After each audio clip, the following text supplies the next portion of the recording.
conversando com você hoje sobre curiosidades bíblicas, sabe? Tem uma conhecida nossa, ela já esteve até aqui no Cabeça para Cima, e que ela é uma cientista e ela odiava o Evangelho e ela resolveu estudar a Bíblia por conta de poder desconstruir tudo que a mãe dela insistentemente ensinava e queria e passava para ela como informações. Ela ficava tão irritada com aquilo que ela resolveu estudar a Bíblia. E hoje ela é uma das maiores defensoras, explicadoras, etc., da Bíblia. Né? Eni Peniche, ela é uma cientista e que consegue também trazer, mesmo do ponto de vista até científico, etc., questões da Bíblia. Pastor Sérgio, diga aí para mim, a Terra, ela já era inclinada ou ela se inclinou após o dilúvio? Bom, segundo o que a gente aprende, né, ela não era inclinada, né? A inclinação teria vindo depois do dilúvio, né, em consequência de tudo aquilo que aconteceu em relação à inundação, tá? E muitas coisas foram alteradas dentro, tá? E, como é que se diz, todo o magnetismo, né? Houve toda uma mudança interna por diversos fatores, tá? E isso acabou mexendo, tá? E colocando esse eixo de verticalização, né? Segundo alguns defensores, essa verticalização ela muda com o tempo, ou seja, inclusive está sendo esperada, né, por vamos dizer assim, um tempo curto, tá? Uma mexida nessa verticalização da Terra. Para onde, quando, ninguém sabe, mas existe por parte da ciência, tá, uma expectativa em relação, não se isso vai ocorrer. Da inversão de polo, né?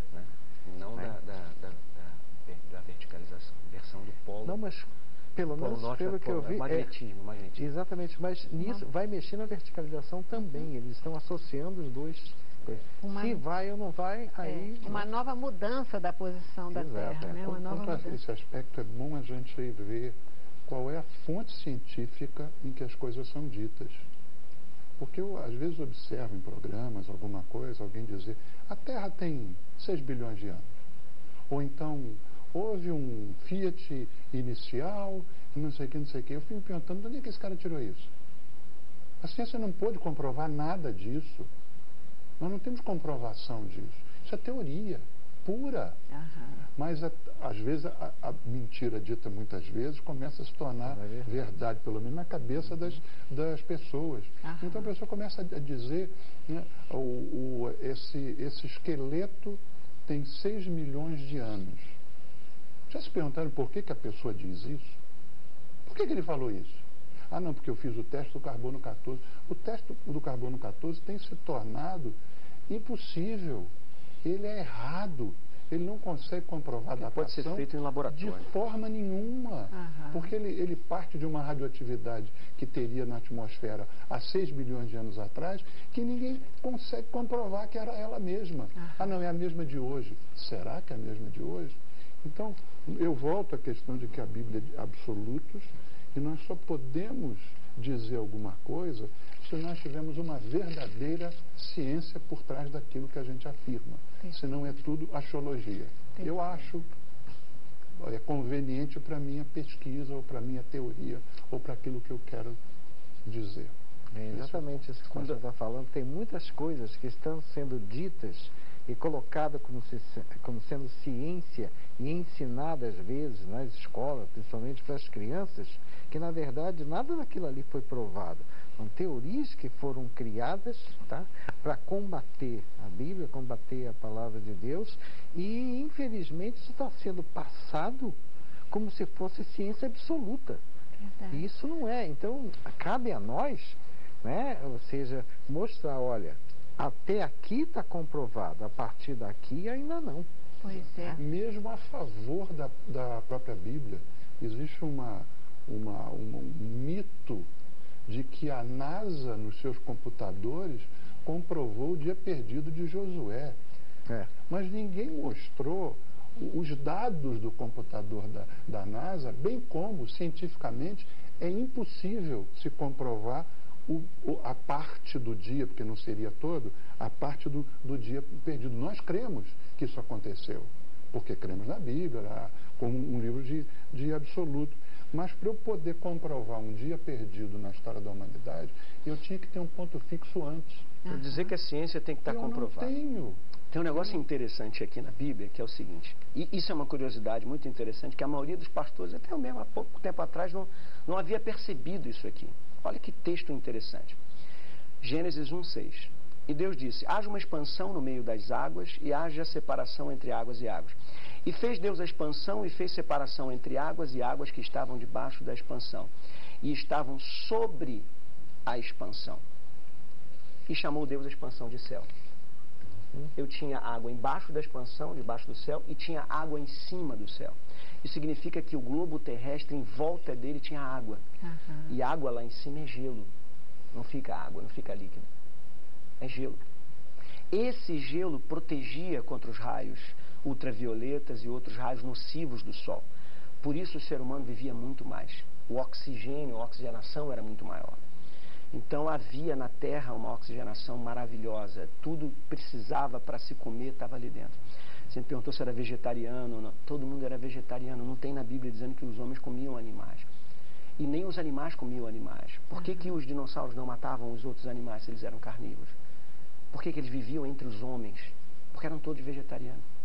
Isso transformou-se muito provavelmente em carnívoro depois que eles saem da arca e não tem nenhum alimento vegetal. E eles têm que se alimentar. Então, por sobrevivência, eles vão atrás dos mais fracos. Por isso há uma espalhada sobrenatural. A sequência do dilúvio parece ter sido o seguinte. A Terra só tinha 2 estações, a Bíblia diz que era frio e calor. A Bíblia diz isso.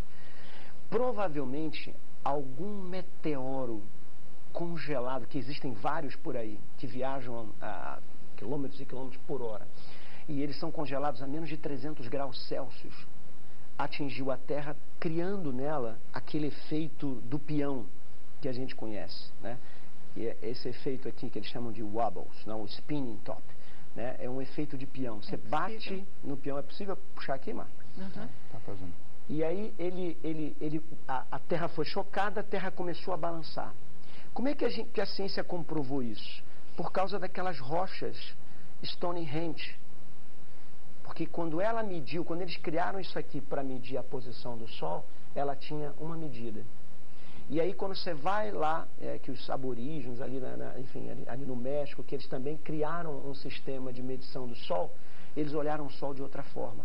Então a Terra, ela começou a espinar como um peão e ela veio voltando ao normal, parando com 23 graus de inclinação. Então essa inclinação, ela aconteceu por um choque. Esse choque teria entrado em colapso, esse gelo que caiu. Ao despencar sobre a Terra, o ponto eletromagnético da Terra, que empurra para os eixos dela, jogou, porque é assim que é o magnetismo da Terra. Ó. Esse é o magnetismo da Terra. Quando esse gelo cai, junto com o gelo do meteorito, junto com o próprio gelo que tinha na camada, quando ele cai sobre a Terra, ele cria a era do gelo. O peso do gelo sobre a crosta teria rompido a crosta e a água que tinha debaixo. Né? Se a gente olhar Gênesis capítulo 7, a gente vai ver que Gênesis explica como é que a água inundou o mundo inteiro. Olha o que diz aqui Gênesis.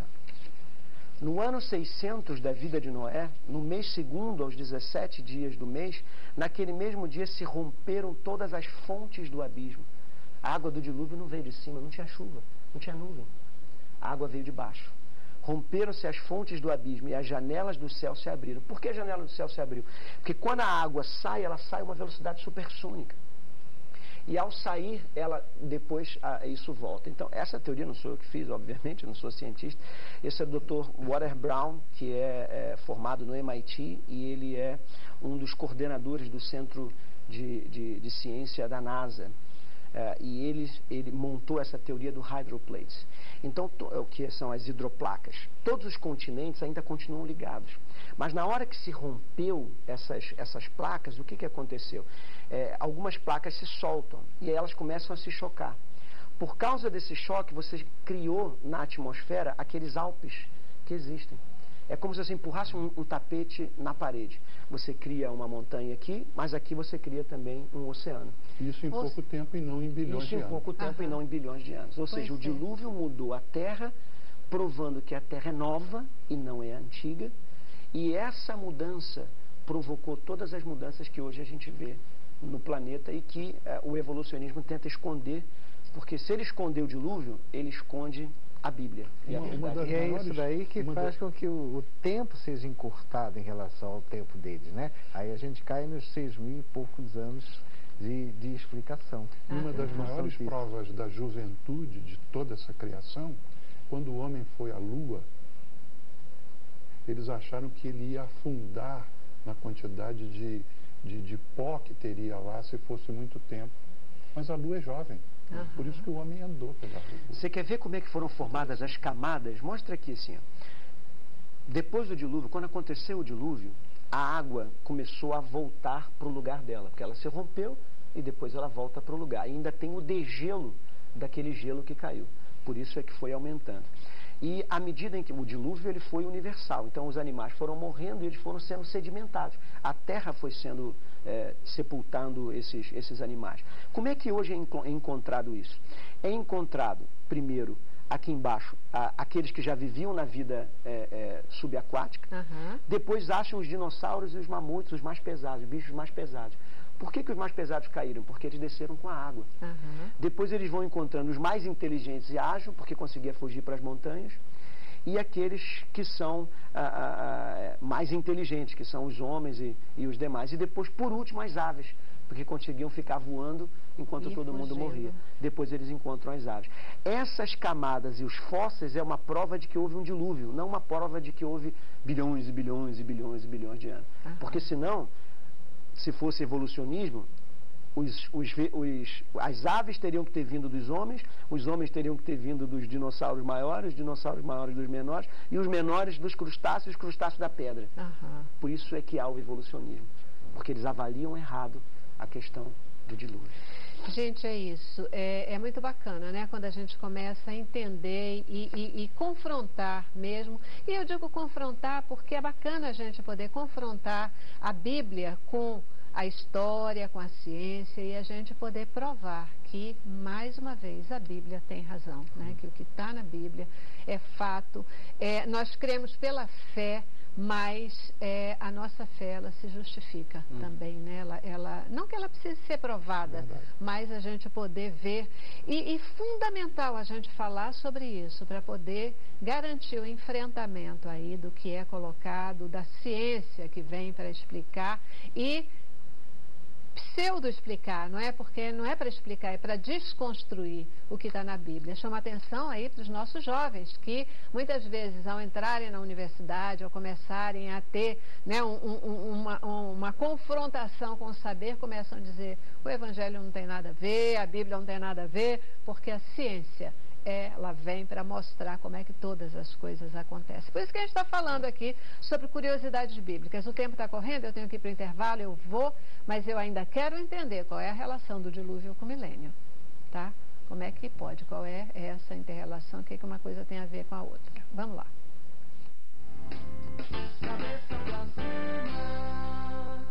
Eu quero mais alegria, mais boas novas, mais